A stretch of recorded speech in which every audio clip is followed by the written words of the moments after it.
Depuis juillet, la température est montée d'un cran dans les transports express régionaux. En cause, un nouveau système de réservation pour prendre le train avec son vélo, gratuit mais obligatoire pour tout le monde, y compris les abonnés. Résultat, des collectifs d'usagers mécontents se sont créés. Aujourd'hui, ça m'oblige à prévoir. Ne connaissant pas mes horaires, ça m'oblige à réserver 3 ou 4 TER à minima tous les jours. Déjà qu'il n'y avait pas forcément suffisamment de place au départ. Si tout le monde se met à se réserver 3, 4 ou 5 places par jour, on ne fait qu'amplifier un problème.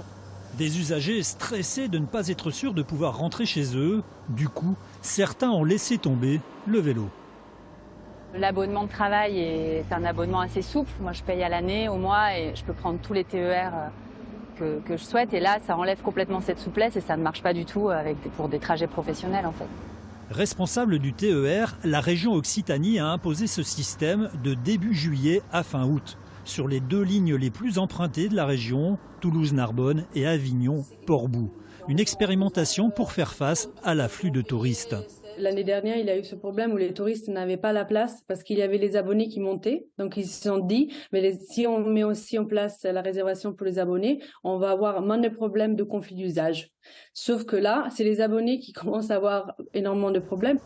En 3 ans, le nombre d'abonnés au train a augmenté de 30%. Quant au vélo, son usage explose. Il nous faut gérer cette augmentation de la fréquentation qui est une très bonne chose. Nous avons aussi une augmentation du nombre d'usagers du vélo. Donc il faut trouver une articulation entre les deux. C'est une expérimentation. Elle n'a vocation qu'à être une expérimentation à durée limitée qui s'arrêtera le 31 août, qui ne donnera pas lieu à verbalisation. La région promet de revoir tout le monde à la rentrée. Il s'agira entre autres de parler parking sécurisé pour vélos dans toutes les gares.